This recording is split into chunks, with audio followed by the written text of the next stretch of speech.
네, 이어서 스타 엘리먼트의 디일리 이사님의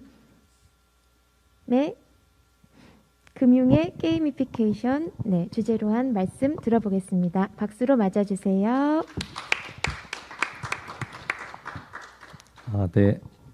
네, 안녕하십니까. 게이미피케이션 인 파이낸스, 금융에서의 게임화에 대해서 간략하게 패널 발표를 드리도록 하겠습니다. 앞에서 패널이나 오전에 유럽 연사님들이 워낙 많은 얘기들을 해주셨는데요. 사실 이 게이미피케이션이 게임의 순기능을 각 여러 산업에 접목하는 거다 보니까 워낙 광범위합니다. 사실 광범위한 산업들에 적용되고 단순히 겉으로 보이는 부분뿐만 아니라 이를 좀 뒷받침하는 이론과 분야의 융합이 다양하게 이루어지고 이에 대한 사실 투자도 많이 이루어지는데요. 저는 그 중에서도 금융 분야를 하나 좀 선택을 해서 짧은 시간이지만 간단하게 사례들을 좀 소개하는 시간을 가지고자 합니다.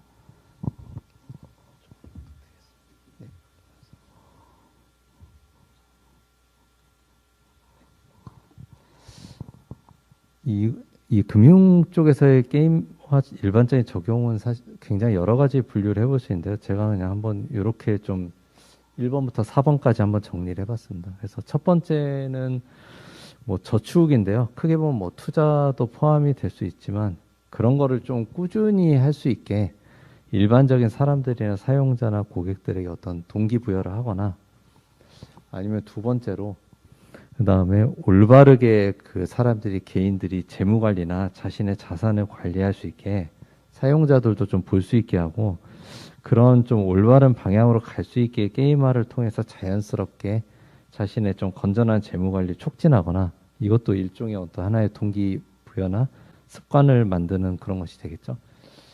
세 번째가 제가 보기에는 아직 좀 한국에서는 많이 좀 부족한 부분인 것 같은데요. 이 금융 상품을 포함해서 이거를 사실 이 금융도 하나의 제품인데 이런 거에 대한 지식에 대해서 좀 소비자들의 이해나 어떤 교육이나 이런 걸 늘림으로써 금융 좀 문맹을 좀 탈피하고 그러한 지식을 가진 사람들이 더 잘 자신에게 맞는 금융 상품을 좀 이용하게 하는데 사실 게임화를 해외에서 많이 적용을 하려고 하는데 그런 부분들이 아직은 조금 부족한 것이 있고요. 그 다음에 네 번째로는 아까 소비자나 일반 고객들 얘기했는데 그런 소비자들하고 임직원들의 어떤 행동을 더 게임화를 통해서 바람직한 방향으로 변화시키기 위해서 게이미피케이션을 활용하는 것들이 있습니다. 물론 이 외에도 많은 금융 분야에서 게임화의 사례들은 이 시간에 다 담기 어려울 정도로 많다고 생각합니다. 그 다음에 몇 가지 사례들을 좀 보시겠습니다. 첫 번째는 이제 포춘 시티라고 하는데요. 그 포춘 쿠키 아시죠? 많이 보면 이렇게 쿠키 먹으면 안에 이렇게 좋은 말들이 나오죠. 그래서 이 포춘 시티라는 게 대만, 타이완 쪽 애플리케이션입니다. 그래서 금융 애플리케이션인데 여기 보면 약간 그림이 조금 서양풍보다는 조금 동양적인 아시아풍에 가깝죠. 네, 그래서 이렇게 여기도 재미있는 약간 가상 도시 시가지, 도심 시가지 같은 데서 사용자들이 이걸 해보면서 자기의 어떤 지출이나 이런 돈을 어디서 썼는지 이런 거를 이 가상 도시에서 방문하면서 할 수 있게 합니다. 그래서 이거를 이제 게임화로 이런 식으로 구현을 한 건데요. 그래가지고 이를 통해서 쉽게 자신의 어떤 재무 분석도 할 수 있고 게임 그래픽을 함께해서 이거 자신의 어떤 지출이나 이런 걸 관리를 해야 되겠다고 동기부여도 되는 그런 것입니다. 그래서 여기서 여기는 이제 기본 기능들은 앱으로 다운받아서 간단하게 보실 수 있고요.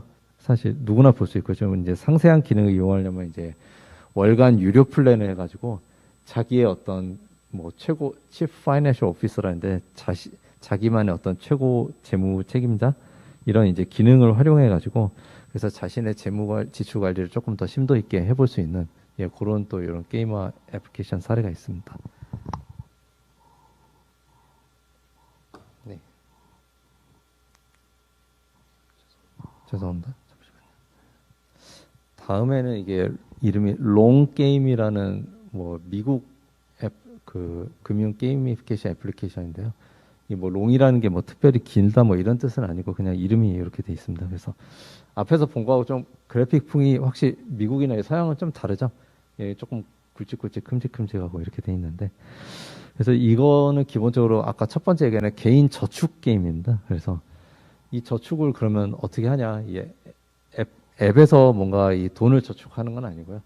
그러니까 여기서 하는데 실제는 여기에 뭐 제휴은행들이 이런 뭐 에스피레이션이나 첫 번째 이게 좀 이런 데나 뭐 바로뱅크나 이 뭐 이렇게 큰 은행들은 아닌 것 같은데 이런 이제 제휴된 은행들을 통해서 사용자가 이 애플리케이션 가입하면 계좌를 열게 되고요. 그래서 이제 이 제휴은행들 입장에서는 왜 이 게임화된 애플리케이션에 들어가냐?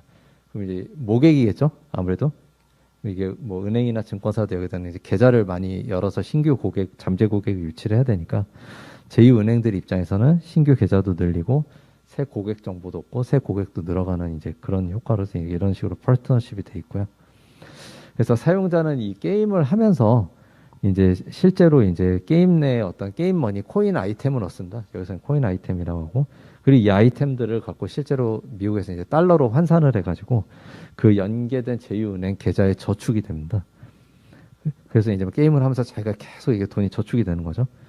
그 여기는 좀 특이하게 이 지금 화면에 안 나오는데 어떤 게임을 하면 비트코인이나 이더리움 같은 암호화폐도 얻게 되는 게임도 있어요. 그래가지고 그래서 이를 통해서 좀 애플리케이션 사용자들을 더 많이 좀 유도하게 하려고 이렇게 그렇게 한, 예, 좀 재미있는, 예, 사례입니다.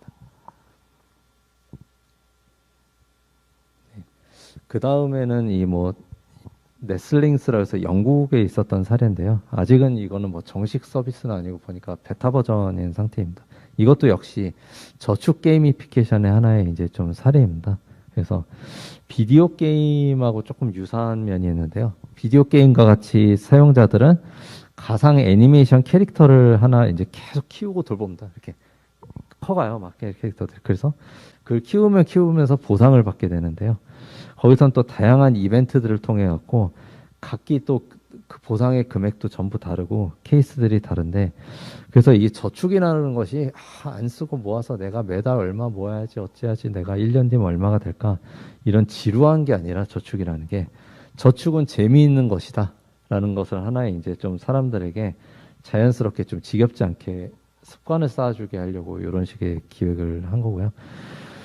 그래서 이를 통해서 결국은 되게 하루하루만 보면 사실 작은 금액이지만 뭐 저희 보통 그러지 않습니까? 뭐 커피 한 잔 값이 뭐 4천, 5천 원인데 1년 하면 뭐 100 몇십만 원이 된다고 하듯이 연간을 보면 나중에 보면 이게 생각보다 큰 금액이 모여 있다고 합니다. 그래서 이런 서비스들은 아무래도 제가 보기에는 조금 젊은 층들에게 약간 더 적합하지 않을까. 예, 그렇게 해서 하는 간단한 사례 하나 또 소개해봤고요.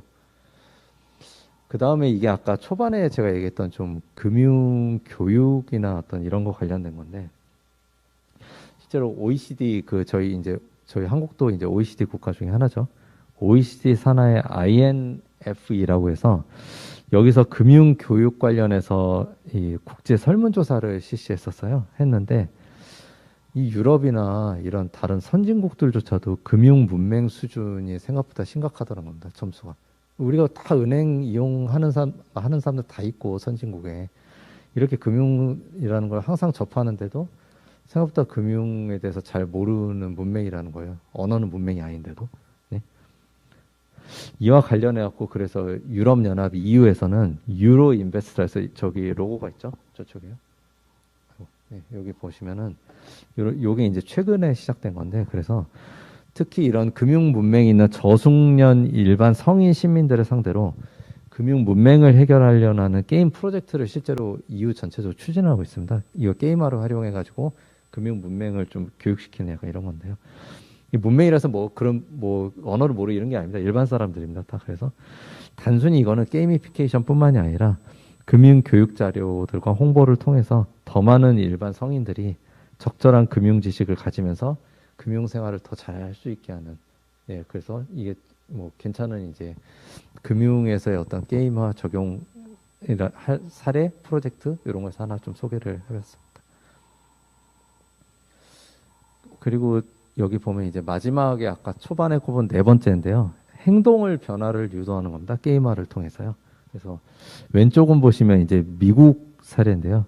어떤 이제 미국의 이런 핀테크 회사에서는 실제 사내 개발자들이 보면은 금융회사들이 개발자들이 보면 금융 전문가이신 분도 있지만 또 그렇지 않은 분도 있거든요. 전 사내에서. 이런 분들을 대상으로 이런 분들이 또 그 업종에 대해서 잘 알아야 개발도 잘하시고 관리도 잘하실 거지 않습니까? 어떤 업종이든 뭐 실제로 IT나 사내 개발자가 있으면 그 업에 대해서 이해를 잘 해야 되는데 그래서 이런 분들에 대해서 실제로 사내에서 게임화된 금융 시뮬레이션 이렇게 게임을 해보는 거예요. 여기는 이제 오프라인으로 나와 있는데 온라인도 있습니다. 그래서 이런 걸 하면서 서로 팀워크도 다지고 아 우리 회사가 어떤 일을 하는가 금융이 어떤 일인가 이런 지식을 쌓으면서 나중에 개발도 더 잘 할 수 있게 그렇게 해주는 게 이게 게이미피케이션 사례고요. 그 다음에 오른쪽에 보시면 MHMBD라 해서 이거는 그 아랍에미리트 쪽의 어떤 대형 은행인데요. 이거 좀 몇 년 전 사례입니다. 조금 몇 년이 됐는데 이 은행에서는 어떤 이제 피트니스 헬스케어 컨셉을 가지고 이 게이미피케이션을 적용한 건데요. 여기서 은행 고객들이 사실 보면은 뭐라 해야 되나요? 운동을 하게 하는 거예요. 그러니까 왜냐면 이게 비만이나 이런 건강이 안 좋으면 사실 지출도 커지고 뭐 또 의료비도 커지고 자기 고객들한테 안 좋잖아요. 그래서 이 애플리케이션을 활용해서 운동을 하거나 헬스케어를 하거나 그 제휴 상품을 가입한 뭐 예금이든 적금이든 거기에 더 많은 이자율을 주는 거예요. 금리를 준다든지 혜택을 준다든지. 그래서 이게 좀 뭐 소셜 같은 사회적 뭐 그런 문제도 기여하는 부분이 있는데 저축도 늘려주고 자기 건강도 놓아주고 그래서 국가적으로 어떤 이제 뭐 국민들의 건강도 향상시켜주는 그런 여러 가지 목적이 있는 서비스입니다. 그래서 마지막으로 하나 좀 제가 이제 정리를 해보면은 앞에서 몇 가지 이제 좀 사례들을 살펴봤는데요. 이 시점에서 좀 생각을 해보면은 사실 이제 이 금융 분야라는 게 또 뭐 앞에서도 저기 세션에서도 뭐 투자 설명회도 뭐 얘기도 하고 있는데 여러 가지 좀 많이 적용할 수 있는 가능성들이 분명히 있고 현재도 사실 뭐 여러 나라나 여기저기서 계속 이런 분야에서 발전하고 있습니다. 그리고 또 한국 같은 경우 이제 또 게임 개발이라든지 이런 또 저변도 있고 금융 분야도 어느 정도 규모가 있기 때문에 이런 측면에 또 발전할 수 있는 산업 여지는 많이 있다고 생각하고요. 그렇지만 좀 여기 두 번째 오른쪽에 보시면은 이게 제대로 이런 금융 분야에서 게이미피케이션 적용하려면은 지속적으로 좀 전문가 집단들의 어떤 지원이 좀 많이 필요한 것 같습니다. 이 게이미피케이션 잘 알아야 되고 유관된 금융이라는 관련 산업 전문성이 있는 지원을 받아야 될 것 같고요. 제일 중요한 또 이제 고객이 관여하고 인게이지먼트 참여할 수 있게 하는 그 부분을 제일 그러니까 공급자 입장이라 그 유저 사용자 입장에서 이게 중요하고요. 그 다음에 현재 사실 이게 금융이란 게 굉장히 좀 어떻게 보면 기존 오래된 관행들이나 이런 것들이 많거든요. 그래서 사실 보면 다른 산업에서 보면은 좀 답답해 보이고 이해가 안 가는 부분들이 있는데 그러면 사실 그런 레거시들도 다 쌓여있는 이유들이 있거든요. 그래서 그런 레거시들을 어떤 존중할 건 존중해가면서 이 게이미피케이션을 통해서 더 이제 조금 발전시킬 수 있는 이제 좋아할 수 있는 그런 방법들을 좀 찾아보는 노력이 필요할 것 같습니다. 네, 이상입니다. 네.